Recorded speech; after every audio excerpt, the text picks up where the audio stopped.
Muy buenas tardes a todas las personas que nos están acompañando a través de Teams en esta tarde de hoy. En nombre de las vicerrectorías y direcciones de investigación y de las direcciones y jefaturas de biblioteca de las universidades de la Alianza 4U, les damos una cordial bienvenida a esta segunda jornada sobre ciencia abierta. La Alianza 4U surge del compromiso que tienen las universidades CESA de Bogotá, Universidad del Norte de Barranquilla, AFIT de Medellín e ICESI en Cali, en el fortalecimiento de la educación superior y la calidad en la oferta académica de Colombia. Acorde con estos propósitos, las vicerrectorías y las bibliotecas acordamos trabajar en el tema de la ciencia abierta, para lo cual esta jornada, que será la segunda de un ciclo de espacios que vamos a tener para conversar y reflexionar sobre los beneficios y desafíos que tenemos que enfrentar y resolver de manera conjunta para la implementación de la Política Nacional de Ciencia Abierta promovido por el Ministerio de Ciencia, Tecnología e Innovación. Iniciamos entonces esta jornada con una charla muy interesante denominada Revistas Depredadoras: ¿qué son y cómo afectan la integridad de la ciencia? En esta charla vamos a abordar el tema de las revistas depredadoras y otras amenazas que se dan en la publicación científica, explicando cómo funcionan y por qué es importante evitar dichas publicaciones. Además, se abordará el proceso de indexación en Scopus y cómo éste elimina las revistas depredadoras. Se destacarán también las métricas utilizadas para evaluar la calidad de las revistas y se proporcionará información sobre la cobertura de Scopus en comparación con otros sistemas de información y de indexación. Para esta charla de este ciclo, de esta segunda sesión, vamos a contar con la grata compañía de Carlos Manuel Estés Bretón, quien es candidato a doctor en Ingeniería de Sistemas y Computación de la Universidad Nacional de Colombia. Carlos tiene una extensa carrera que incluye roles en la administración universitaria, docencia e investigación en instituciones tales como la Universidad Javeriana y la Universidad Colegio Mayor del Rosario. Investigación y docencia en el campo de la biología y la bioinformática. Carlos es reconocido por su papel como consultor en la división de Research Intelligence del CEBIER y por su innovación en la creación de métodos para difundir el conocimiento sobre medición del impacto de la investigación científica en la región del norte de Latinoamérica, como lo demostró durante el Tech Science Summit de 2023. Carlos, muchas gracias nuevamente por acompañarnos y la palabra es toda tuya. Pues muchísimas gracias por la invitación. Yo muy contento de poder estar hoy con este grupo de universidades que me parece fantástico, y bueno, poder aportar un poquito a, a este tema o a la comprensión de este tema que es la ciencia abierta, que lo que me he dado cuenta es que hay una gran cantidad de mitos y desentendimientos con respecto a qué es la ciencia abierta en cada uno de sus componentes. Hoy, bueno, vamos a tocar este tema de las revistas pedadoras, que es tangencial a la ciencia abierta en el sentido de que afecta, o más bien aprovecha el acceso abierto, como lo vamos a ver ahora, para, para poder existir. Entonces, pues sin más preámbulos, muchísimas gracias, Andrés, y yo creo que entonces damos comienzo. Me avisa si ya se pueden ver la presentación, eso sí, por favor. Sí, Sí, Carlos, dale Carlos, que dale, yo la estamos veo. ya. Perfecto. Entonces, antes de eso, hacemos algunos acuerdos, ¿verdad? Está el espacio de chat para las preguntas. ¿Me confirman también, por favor? Vamos a utilizar el espacio de chat para esto. Sí, Carlos, la del chat va a estar y yo voy a estar compartiendo las preguntas que haga el auditorio. Ah, bueno, Andrés, entonces interrúmpeme, por favor, cuando veas preguntas. Claro que sí. Vamos a ver si no se duermen las 60 y pico de personas que hay ahorita conectadas. Esperamos que se hayan tomado un cafecito después del almuerzo, que no los vaya yo a noquear aquí con esta carreta del día de hoy. Bueno, entonces Scopus es una herramienta que creo que todos ustedes conocen.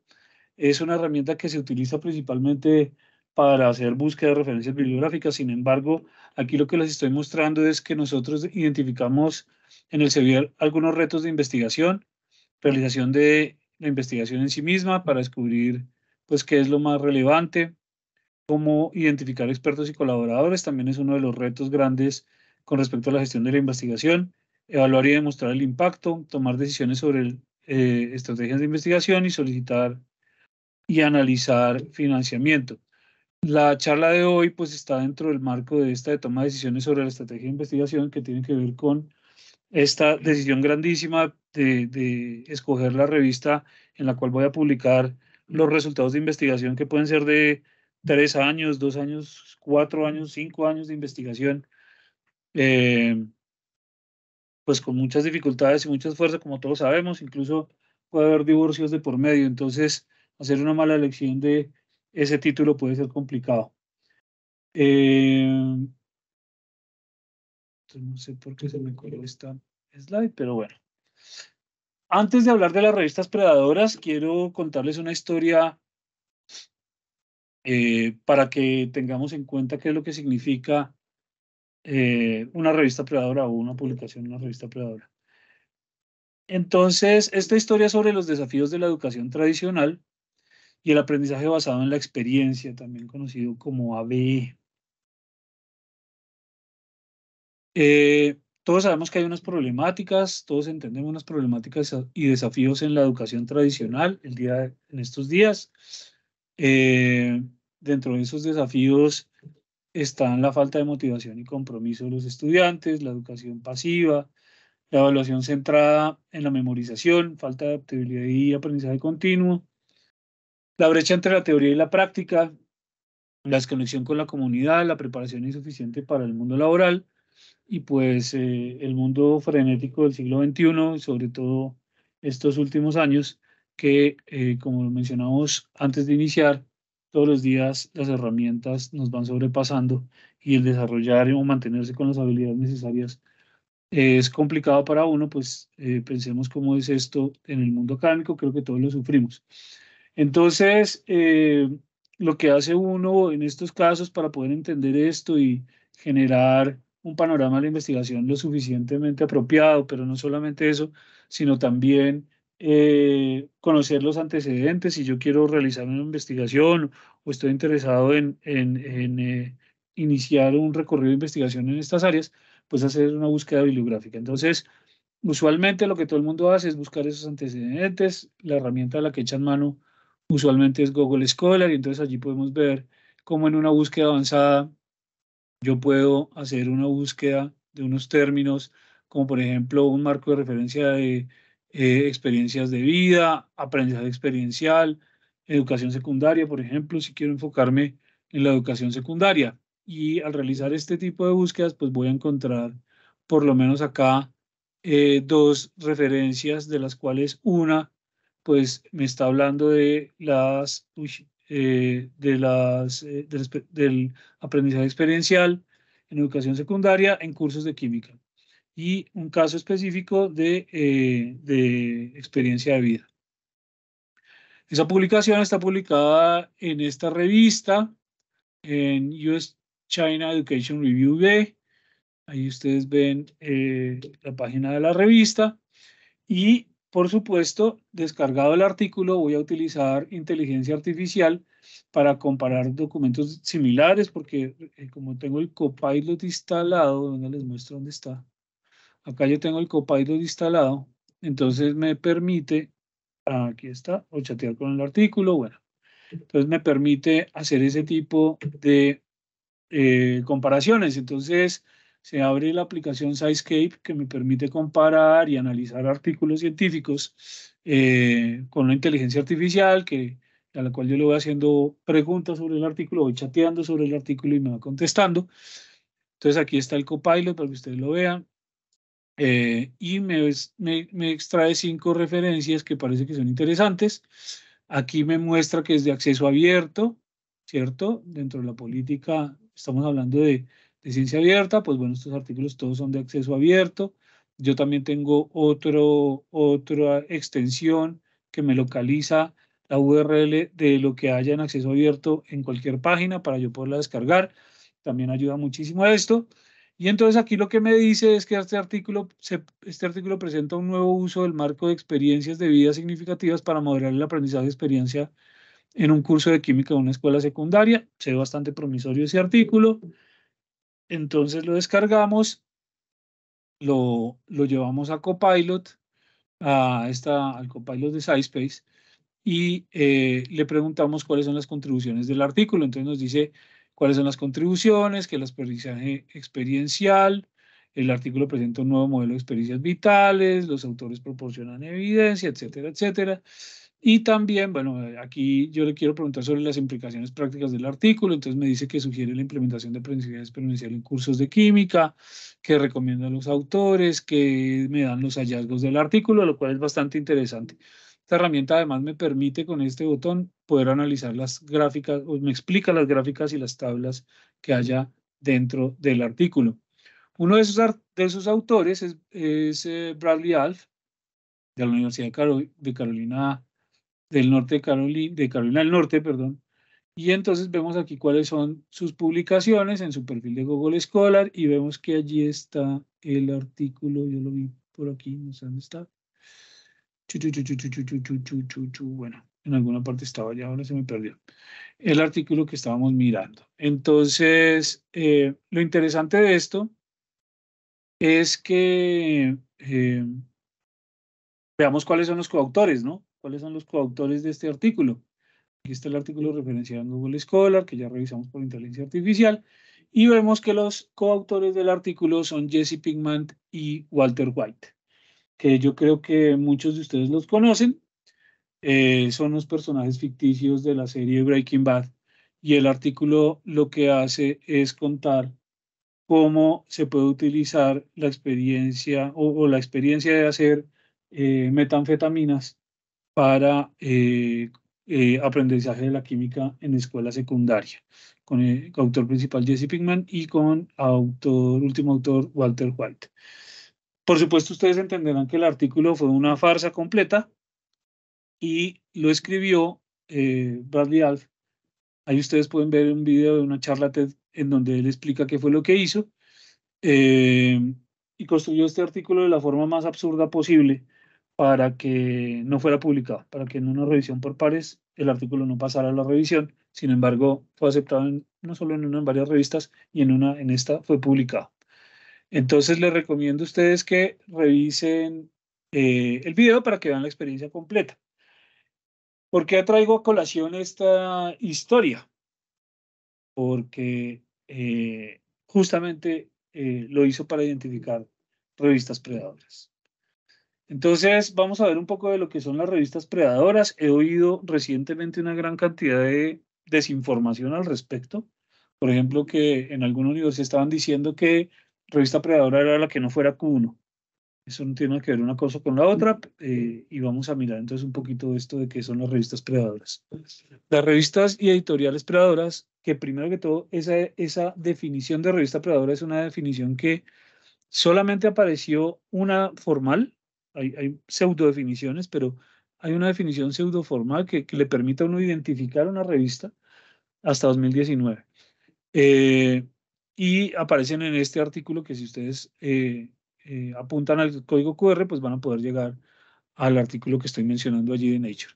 Las revistas y editoriales predadoras son entidades que priorizan el interés propio. Esto es lo más importante, y propio no de uno, sino propio de las personas detrás de este artefacto estafador, a costa de la academia.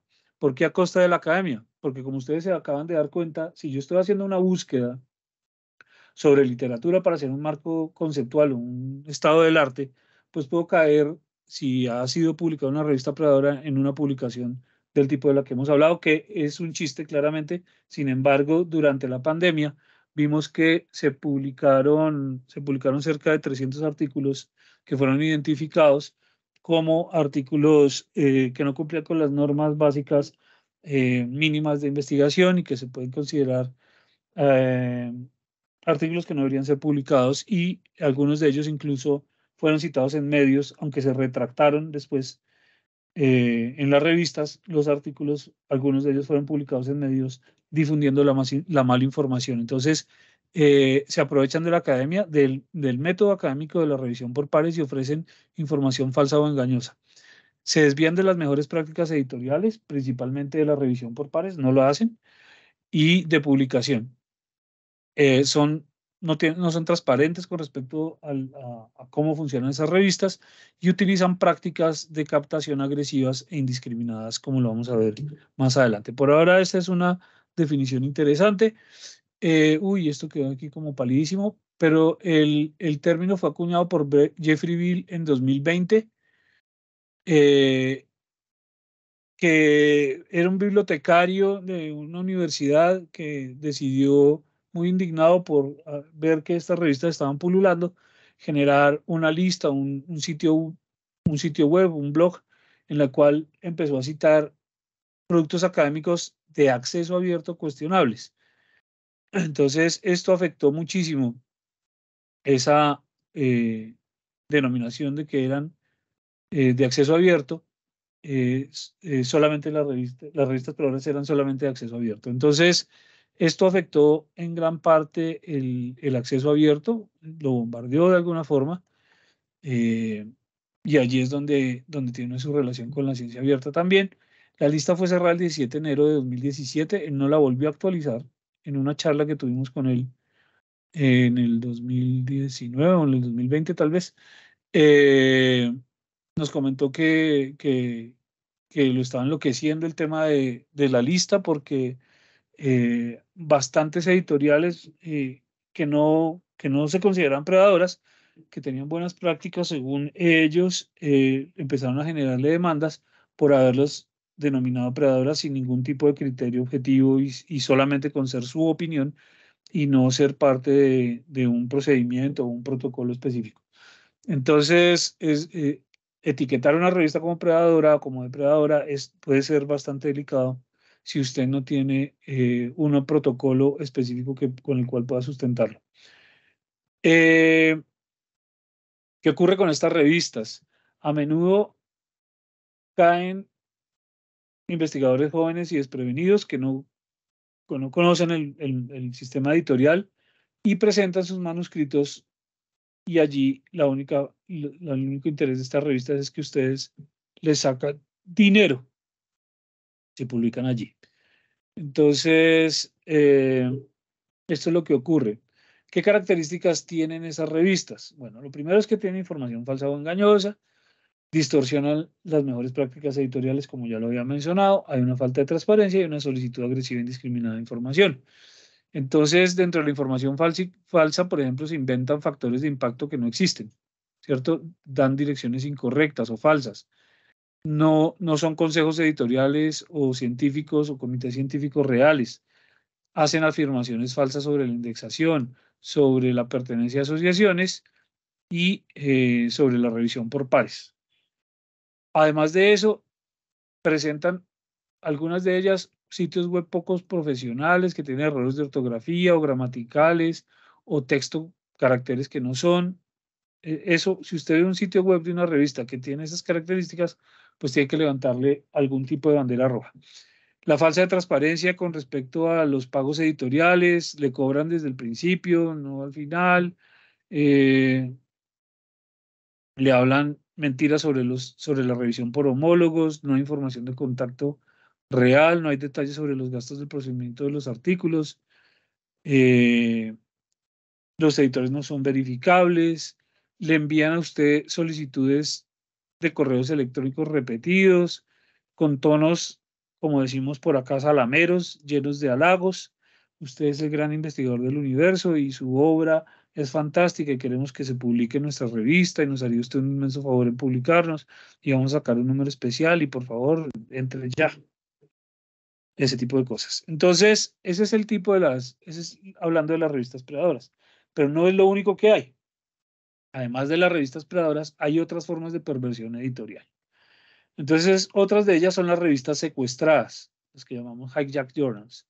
Y estas son revistas académicas legítimas para las cuales se crean duplicados o sitios web falsos por parte de un tercero o delincuentes. Entonces, tenemos varios casos referenciados en la región de revistas de una universidad venezolana que por diferentes, pues por las circunstancias difíciles de la universidad y del país, el sitio web de las revistas indexadas en Scopus todas eh, se cayó durante mucho tiempo y aprovecharon estos malandros para montar unos sitios web en portales de internet de los que usted paga con tarjeta de crédito y monta un portal en 10 minutos. Descargaron los archivos de PDF de la revista, que no está mal. Usted puede descargar todos los archivos de una revista y montar lo que quiera.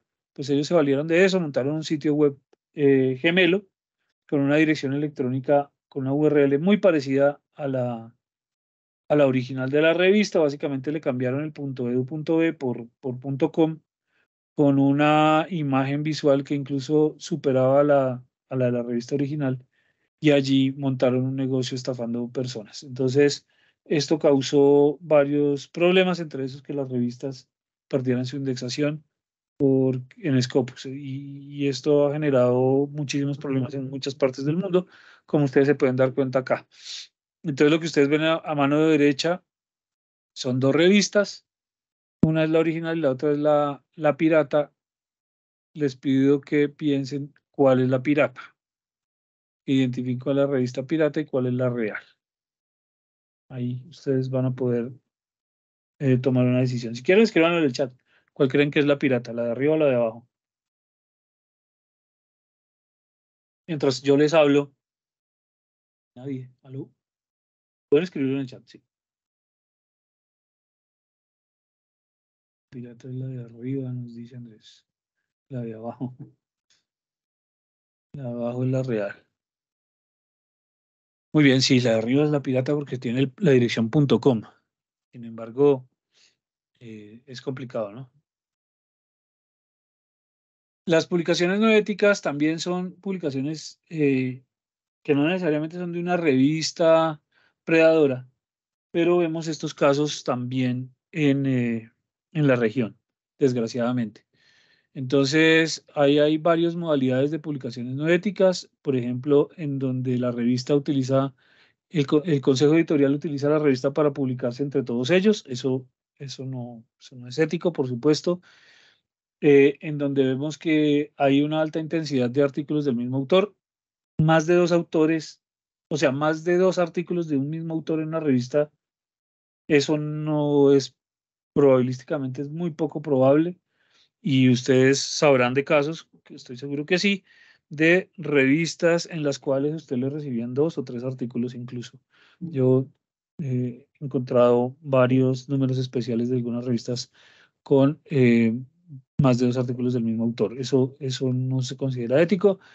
La cocitación excesiva, estos carruseles de citación, tampoco son éticos. Nada de que para aumentar las citas, entonces yo te cito, tú me citas, nosotros nos citamos, eso no es ético. Y otra cosa que está aquí son las publicaciones salami, o si le dicen salami o windmills, molinos de publicaciones, eh, en donde usted utiliza el mismo conjunto de datos, los mismos análisis y sencillamente los fracciona para sacar el mismo artículo solamente con diferentes secciones del grupo de conjunto de análisis de datos.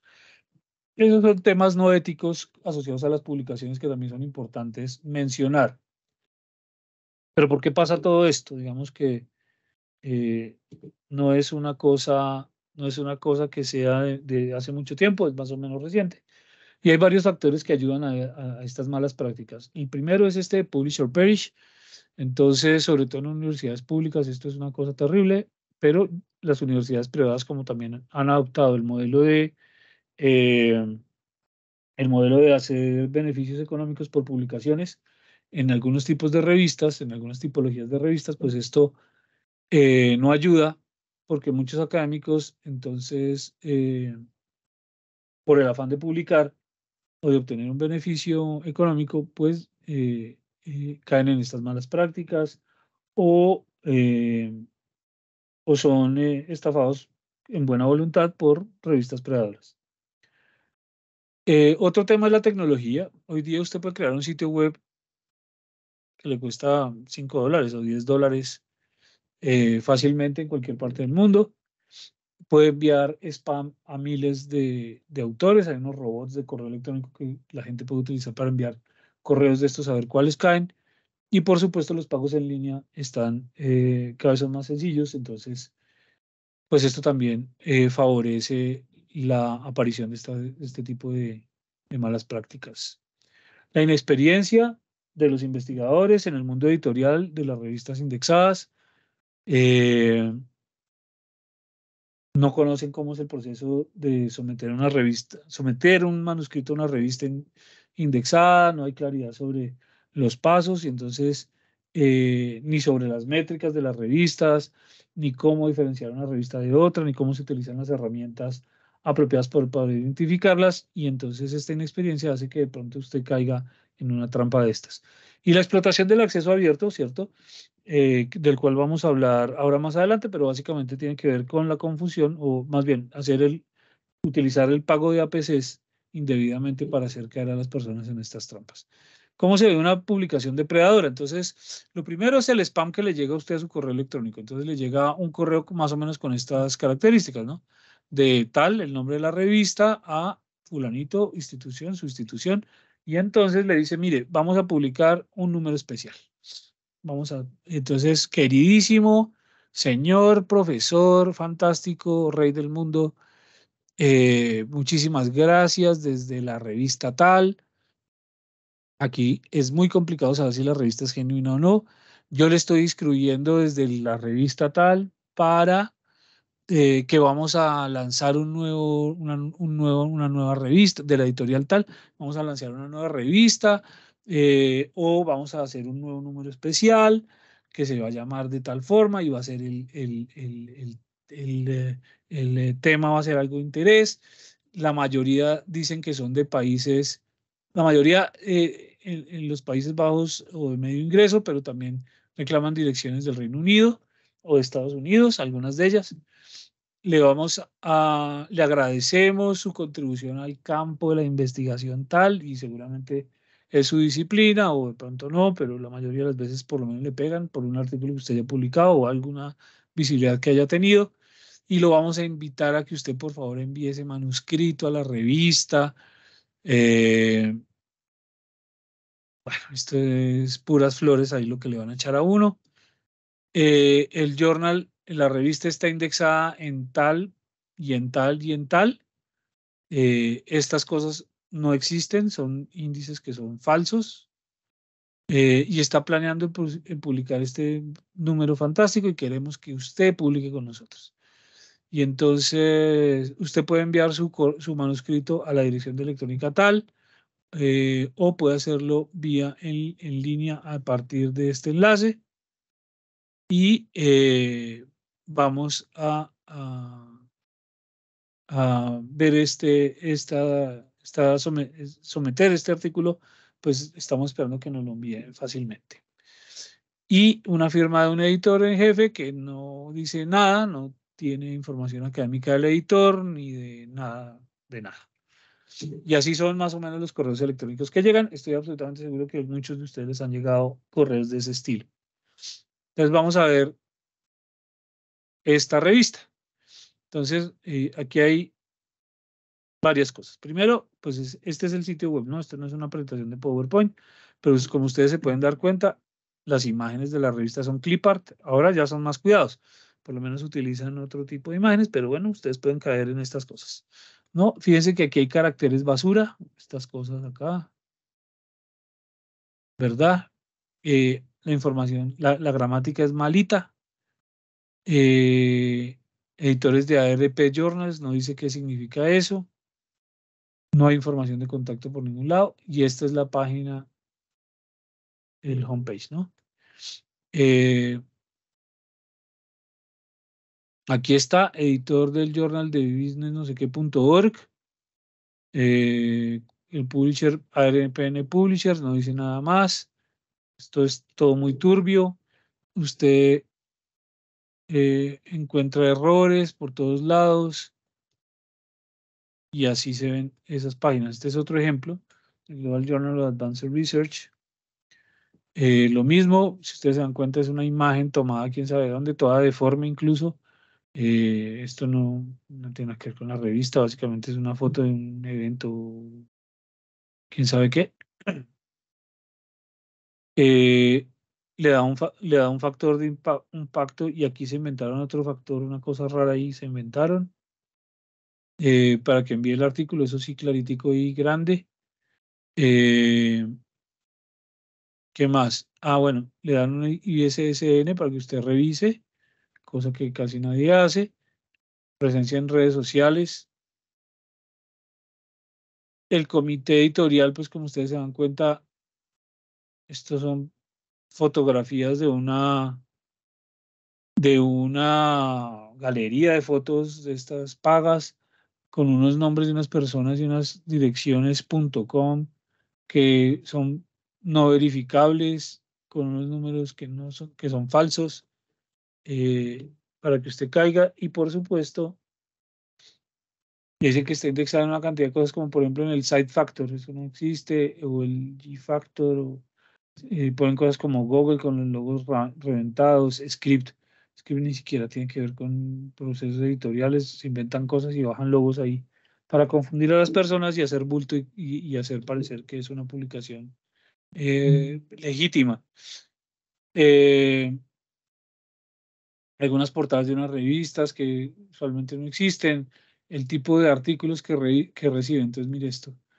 Eh, Artículos de investigación, artículos de encuestas, artículos informativos, estudios de caso, artículos de revisión, estudios comparativos, capítulos de tesis. Tesis. Esto es un berenjenal ahí de cosas que ustedes saben que no, que son literatura gris y que no se publican en la revista. Entonces, ahora les quiero mostrar el ejemplo de una revista. Eh, Esto fue de una universidad de Zulia y pues díganme ustedes cuál creen que fue cuál creen que es la revista original y cuál es la clonada.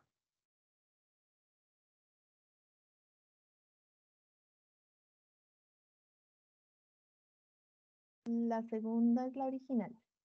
La segunda es la original, la de la mano derecha. Esa es la original, sin embargo, si ustedes se dan cuenta, dice Serviluz, Biblioteca Original Revichutz, y entonces usted lee eso y dice, uy, y en la otra dice Revista Técnica de la Facultad de Ingeniería de la Universidad de Zulia. Usted dice, bueno, yo no sé, la verdad. Pero en efecto, la que es falsa es esta. Esas ya son casos que ya están desmontados, por supuesto. Se hizo la tarea y lograron desmontar esas cosas de Internet. Y este es otro caso del Transylvanian Review. Es una revista Transilvania en la cual mucha gente publicaba. Díganme cuál es la clonada, la de arriba o la de abajo.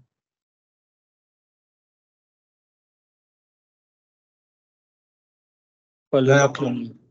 La de abajo. ¿La de abajo es la clonada? Sí, la de abajo es la Sí, yo clonada. creo. La de arriba, que es la más feita, esa es la verdadera. Entonces, ahí esas cosas son complicadas. ¿Cómo afecta todo esto a la integridad científica? Pues mire, tiene varias afecciones a la integridad científica. El compromiso de la revisión por pares. Entonces, ustedes saben perfectamente que la ciencia, como decía Newton, está escrita sobre hombros de gigantes. Y justamente esa es la médula del trabajo de investigación, del trabajo científico, que pares académicos, es decir, personas que trabajan en áreas como la mía, me revisan el texto y me dicen en qué debo mejorar o si es un texto que de verdad está moviendo el conocimiento. Entonces, las revistas depredadoras carecen de un proceso de revisión riguroso o ninguno. Y esto hace que investigación de baja calidad, errónea o fraudulenta sea publicada, poniendo un mal nombre, haciendo mala fama de la investigación científica y haciendo que pululen todos estos habladores que lo único que hacen es causar desinformación. Ustedes lo vieron claramente durante el periodo de pandemia, la cantidad de basura que salió con respecto a medicamentos y tratamientos que no tenían ningún tipo de fundamentación científica, una cantidad de charlatanes que se soportaron incluso en publicaciones falsas o literatura gris para hacer crecer esto y estafar a la gente, ¿no? Con una cantidad de guarapos ahí que no tienen ningún tipo de efecto en la enfermedad. Los costos de publicación. Entonces, estas revistas predadoras cobran tarifas moderadas a los autores para que publiquen sus trabajos, lucrándose pues, a expensas de los mismos investigadores, y no le ofrecen un proceso editorial de calidad.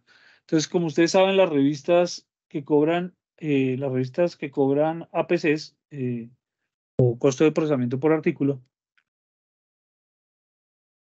muchos de estos APCs tienen un costo pues que para nosotros son elevados, y estas revistas predadoras le dicen que le van a cobrar 50 o 100 dólares, aunque ya he visto algunas que cobran hasta 500 dólares, y eso lo saca usted y pues perdió esa plática. La falta de permanencia. Por supuesto, estas revistas pueden desaparecer en cualquier momento y se van con su artículo. Adiós, su artículo quedó desaparecido. No solo es una pérdida para el autor, sino para toda la comunidad científica que podría haberse beneficiado de sus resultados de investigación. Entonces, esto es tal vez el daño más grande que se le hace a la ciencia. Y por supuesto, a usted como investigador. La reputación. Entonces, usted no importa que lo haya hecho de buena fe, o no conocía, o no sabía, el hecho de que usted tenga un artículo que ahora está considerado una revista predadora, pues afecta su reputación profesional, lo van a poner en duda, y lo mismo sus instituciones. Entonces, esto es un tema delicado, pues porque finalmente pocas cosas tiene en la vida, y esta es una de ellas. Lo más duro es la difusión de información errónea. Entonces, esa investigación de baja calidad propagan información errónea, afectan la calidad de la investigación futura, afectan a la sociedad de una forma muy fuerte. Los periodistas se valen de estas cosas que suelen ser escandalosas o falsas para hacer notas y terminan validando una cosa que no es cierta. Entonces, ¿qué podemos hacer al respecto? Debemos poder hacer algo, ¿verdad? Entonces, ¿qué recomendaciones tenemos? Investigue la revista. Antes de enviar un artículo a una revista, investigue la reputación de esa revista. Asegúrese de que tenga un historial, que verifique que esté indexada en bases de datos reconocidas. Una de esas bases de datos es Scopus. Revise, no es la única, ¿no? Puede que la revista no esté indexada en Scopus, pero verifique, por ejemplo, está en Cielo o en Realic, o donde dice la revista que está, por lo menos. Si la revista dice que está indexada en tal y en tal lado, pues por lo menos revise que esos sitios en donde la revista dice que está indexada sea verdadero. Revise, si no sabe hacer eso, diríjase a su biblioteca. Los bibliotecarios saben perfectamente cómo hacer estas cosas. Revise el proceso de revisión por pares. Una señal de alarma es que no esté escrito el proceso de revisión por pares de forma rigurosa en el portal de la revista. Las revistas predadoras no tienen esos procesos, lo dicen de una forma muy superficial. Entonces, es muy importante que esto esté bien descrito en el portal de la revista. Desconfíe de correos electrónicos no solicitados. Las revistas depredadoras le envían esos correos como los que ya vimos, son correos masivos de spam, invitándolos a llevar sus trabajos. Entonces, si recibe esas invitaciones, investigue antes de considerar como un sitio donde publicar. Verifique la pertinencia y el alcance. Asegúrese de que el alcance y el enfoque de la revista coincidan con los temas de investigación. Como descargan archivos de PDF de varias revistas, entonces y esos archivos de PDF tienen DOI y son reales, entonces llenan a las revistas estas o a los portales estos con artículos verdaderos, pero no tienen nada que ver con lo que dice el sitio web de lo que trata la revista. Entonces, asegúrense de eso. Y revisen, porque muchas de estas revistas tienen alcances que son así súper superficiales o muy amplios o muy vagos. Revise el comité editorial. Entonces, investigue los miembros del comité editorial. Tienen que ser expertos reconocidos en el campo. Si no aparece ese señor en ninguna parte, es una señal de alerta. Desconfíe de promesas de publicación rápida. Si una revista le promete tiempos de publicación así súper exorbitantes, es probable que no esté llevando una revisión adecuada. Yo les recomiendo esta herramienta de Journal Finder. hay de varias editoriales. El del Elsevier es muy chévere, porque además le dice para las revistas de Elsevier, eso sí solamente para las del Elsevier, porque toca tener los datos para poder ofrecer el servicio. Entonces, el Elsevier lo hace para las revistas del Elsevier. Y ahí le dice cuáles son los tiempos de aceptación de la primera aceptación y de la segunda aceptación. Y le muestra estadísticamente cómo se comporta eso para las revistas, pero además de eso le indica cuáles son las revistas. Entonces, esto le da a usted una seguridad bien importante de cómo están funcionando los tiempos de publicación. Verifique las tarifas de publicación. Entonces, el modelo editorial de Gold Open Access o acceso abierto de la Ruta Dorada hace parte de que, bueno, esto tiene que ver con que esto está mal redactado, pero lo que hace el acceso dorado, la ruta de acceso dorado, es que usted paga los costos de procesamiento por artículo, como ya les mencionaba. Entonces, las revistas depredadoras suelen hacer eso mismo, pero no hay proceso de revisión ni nada, y lo que hacen es sacarle ese dinero para estafarlo. Y consulte las listas blancas. Entonces, hay varios recursos en línea que enumeran revistas y editoriales predadoras. Pero esas listas usualmente están descontinuadas, no están actualizadas, no hay un criterio claro de cómo hacen esa selección de revistas predadoras.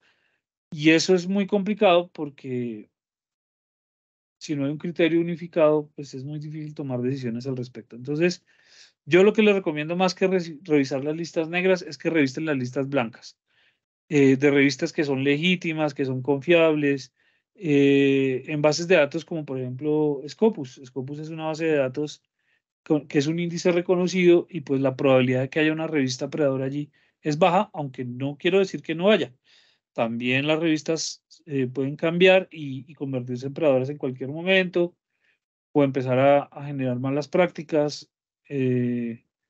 Bueno, hay muchas razones por las cuales una revista que era una revista normal, buena, digamos, se empieza a incurrir en malas prácticas y se convierte en una revista que no merece estar en estos índices. Consulte colegas y mentores. Si usted tiene una duda sobre una revista, pregúntele a sus colegas en foros, en seminarios, en almuerzos. Probable que tengan alguna experiencia al respecto y lo puedan orientar, ¿no?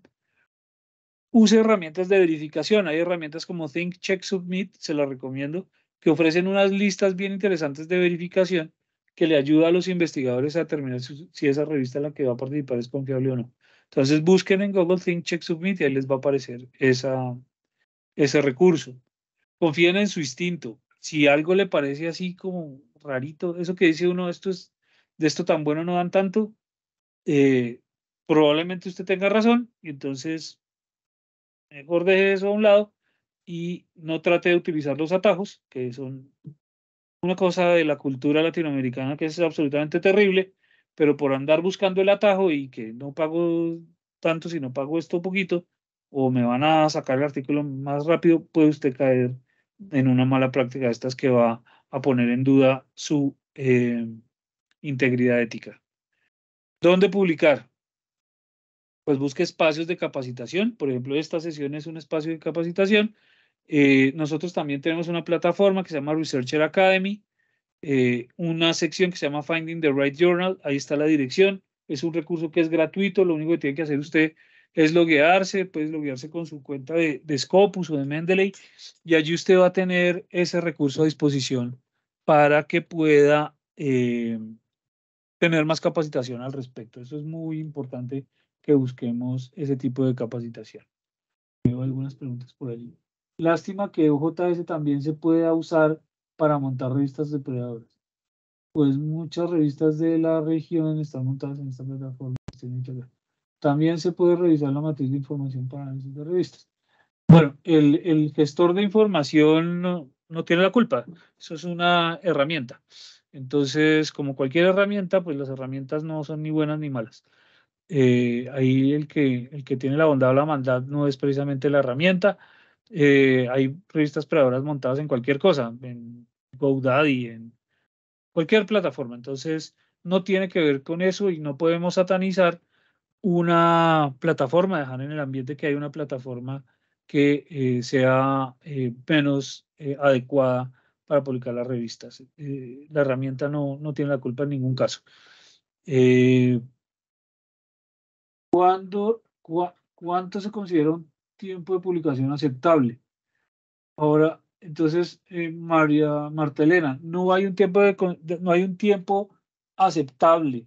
Esto depende de la revista, pero tiene que estar explícito en la revista esos tiempos. Ahora, si usted le dice que se lo van a publicar en 3 días, en una semana, tiene que revisar. Tiene que revisar. Piense cuánto se demora usted en calificar una tesis o en leer un artículo y hacerle una revisión profunda. Entonces, piense además que tienen que encontrar un experto. La revista tiene que encontrar un experto que evalúe eso y entonces enviarle el correo y la notificación y el señor tiene trabajo y entonces se va a tener que tomar un tiempo para poder leerlo y leerlo en profundidad. Y si usted no le dan esos tiempos, si usted dice, uy, no, pero esto está demasiado rápido, pues revise. Es lo mejor. Es lo mejor. Ahora hay costos exorbitantes, 15 millones de pesos y tiempos de publicación de unos 3 meses. ¿Son considerados apropiados? ¿Son realmente empresas muy lucrativas? ¿Son confiables? El costo de procesamiento de artículos tiene que ver con los procesos editoriales de revistas que publican una gran cantidad de artículos en el año. Pregúntele usted a los editores de sus revistas cuánto le cuesta la revista al año. ¿Cuánto es el presupuesto? O averigüe en su universidad cuánto es el presupuesto de una revista al año. Pregunte cuántas personas trabajan y cuántos artículos publican al año. Eso lo paga la universidad, entonces es un presupuesto de la universidad porque es un modelo de publicación diamante. Ahora piense usted que tiene que hacer eso, por ejemplo, Nature. La revista Nature, que es una de las revistas más prestigiosas del mundo, publica 52 números al año, o sea, un número por semana. La fila de artículos es monstruosa, todos los tienen que revisar, todos. Entonces, imagínense qué costos asociados puede tener esto.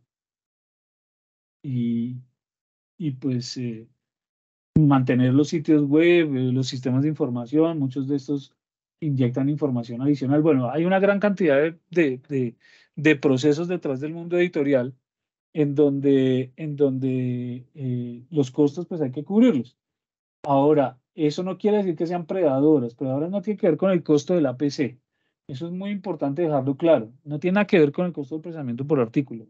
Predadoras es una revista que usted no está haciendo la tarea de una revista científica. Es básicamente hacer una apropiada revisión por pares, tener un comité editorial, hacer un procesamiento serio de la investigación. Eso es lo que es una revista predadora. Entonces, es muy importante tener eso en cuenta.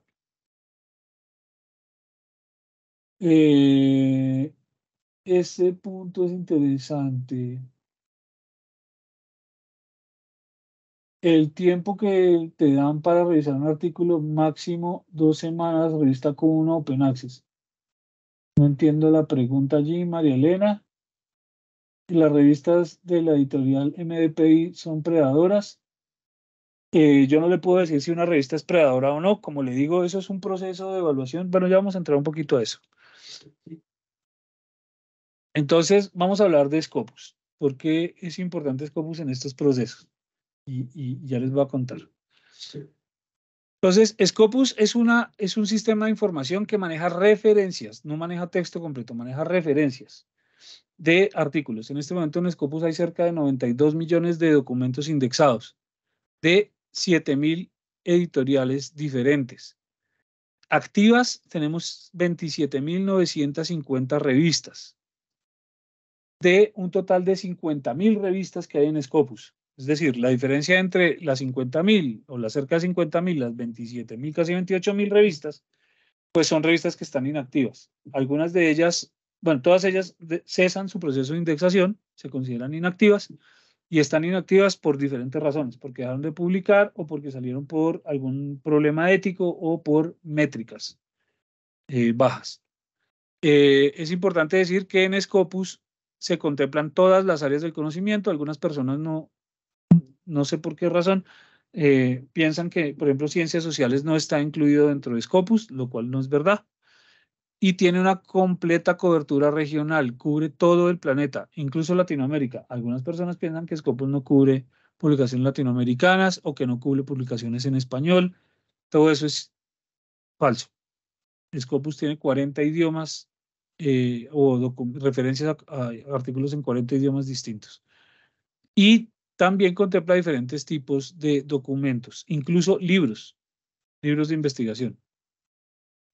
Esos 93 millones de documentos, ¿alguna pregunta por ahí?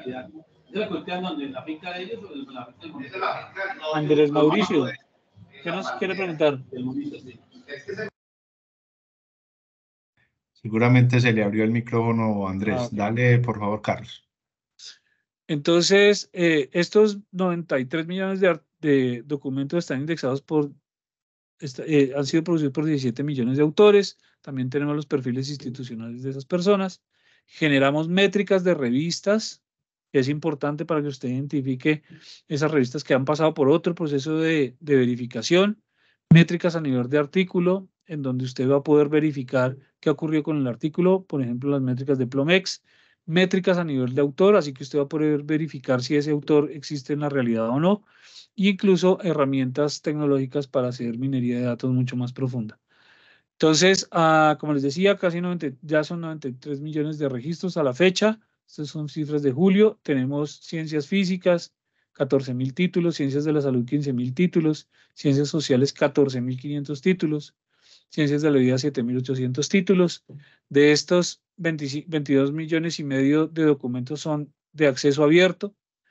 Es muy importante porque ustedes van a poder identificar las publicaciones de acceso abierto en Scopus fácilmente aplicando un filtro y bueno, ustedes van a ver ahí los diferentes tipos de documentos que se colectan en Scopus. Y una revista, Scopus pasa por un proceso de indexación bastante complejo, pero así como entra una revista también puede salir del índice, puede ser descontinuada del índice. No es que salga, sino que se descontinúa su indexación. Y quiero contarles sobre ese proceso que en Scopus se llama proceso de reevaluación. Antes de esto les quiero decir que nosotros en el Sevier no tenemos una etiqueta que diga revista predadora.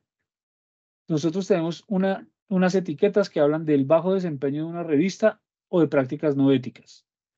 Pero no existe esa definición de revista predadora. Como ustedes se dieron cuenta al principio, es muy difícil poder identificar claramente con unos criterios objetivos y sobre todo que nadie contradiga o sean muy difíciles de contradecir.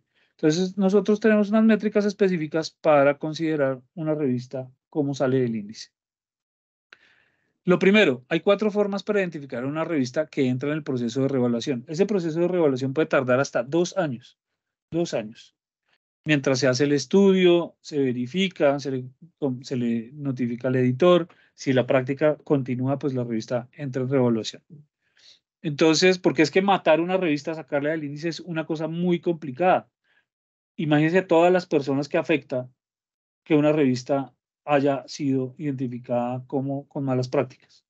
Todos los autores de esa revista, todas las personas que hayan publicado en esa revista y todas las instituciones que estén mencionadas en esa revista van a tener problemas.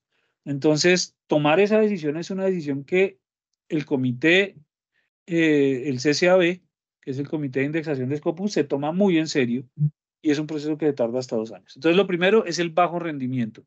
No cumple con las 3 métricas de referencia para las revistas de la misma área temática, tiene que ver con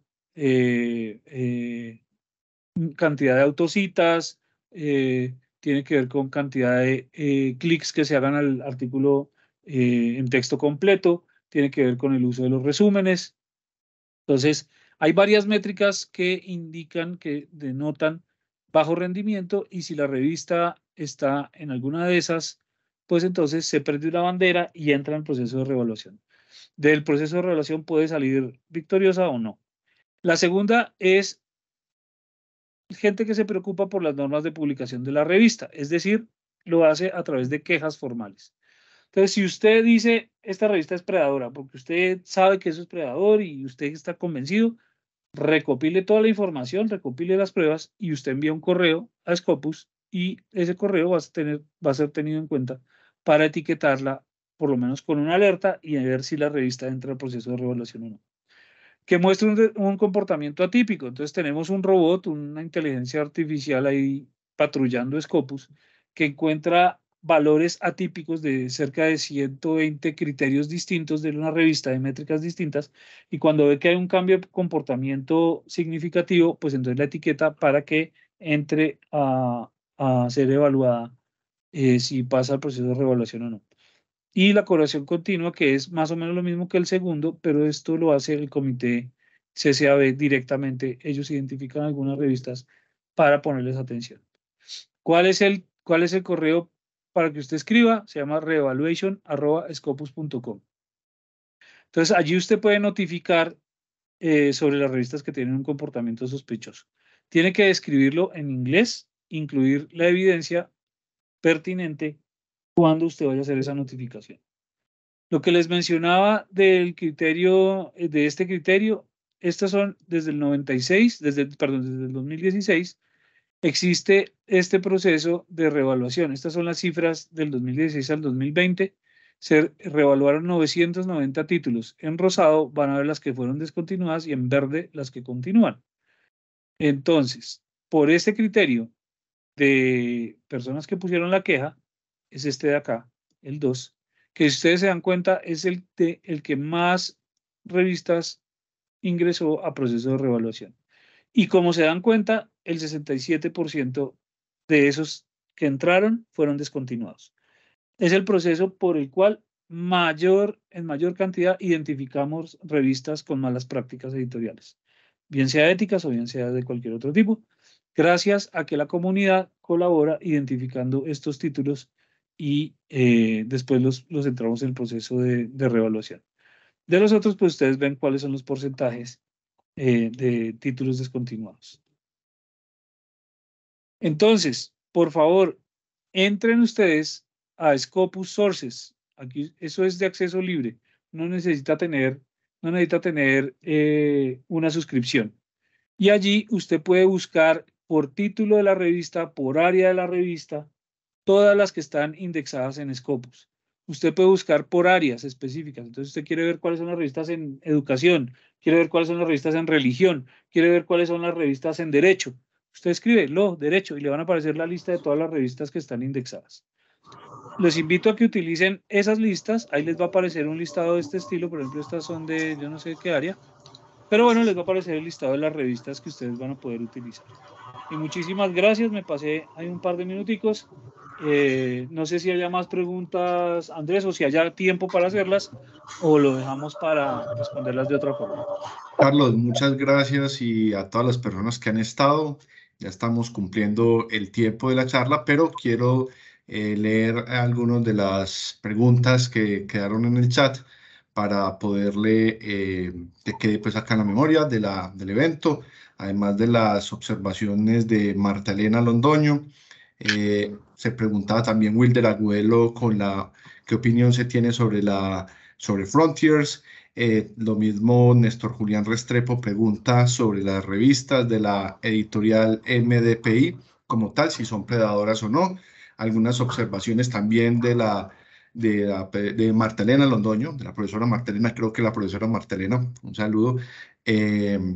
También sobre los tiempos de evaluación como tal que se les da a los evaluadores para estas revistas que están en Q1 y que, aunque los procesos de evaluación son largos, para los editores, para los revisores, se hace un poco corto. Y ya unos agradecimientos adicionales. Quisiera aportar allí, para cerrar esta charla, Carlos, importante lo que mencionabas del concepto de diferenciador entre esos costos que se tienen que piden las revistas predadoras versus los costos por APC. Son costos de procesamiento por artículo que normalmente los cobran aquellas revistas que son open access de editoriales comerciales y que pues para todos los costos de sostenimiento, como tú lo estabas mencionando en tu presentación, pues deben estar, o también de las revistas, aquellas revistas híbridas o los hybrid journals que pueden publicar artículos en versión cerrada o en acceso abierto, y cuando los autores quieren que el artículo quede en acceso abierto, pues hacen el pago de estos costos. Entonces, son los comentarios que hay acá, con agradecimientos también de las personas que han asistido. Queremos, Carlos, en nombre de las instituciones de la Alianza 4U, darte un agradecimiento por todo el acompañamiento en esta charla, porque es muy completa y es un tema que es bastante importante en el ciclo de la producción editorial, para los nuevos investigadores, para todas las personas que van entrando también a la dinámica de publicación de las instituciones, de los centros de investigación, y obviamente con tu conocimiento y el acompañamiento de la empresa Elsevier, que hoy nos han también brindado el espacio con este tema. Seguimos fortaleciendo toda la formación en ciencia abierta. Entonces, un agradecimiento nuevamente a vos, Carlos, y a todas las personas que han estado en la sesión vía Teams, y los invitamos entonces para que sigan conectados a la programación que estaremos enviando en estos ciclos de ciencia abierta por parte de las universidades de la Alianza 4U. Una feliz tarde a todos ustedes y muchas gracias. Muchas gracias.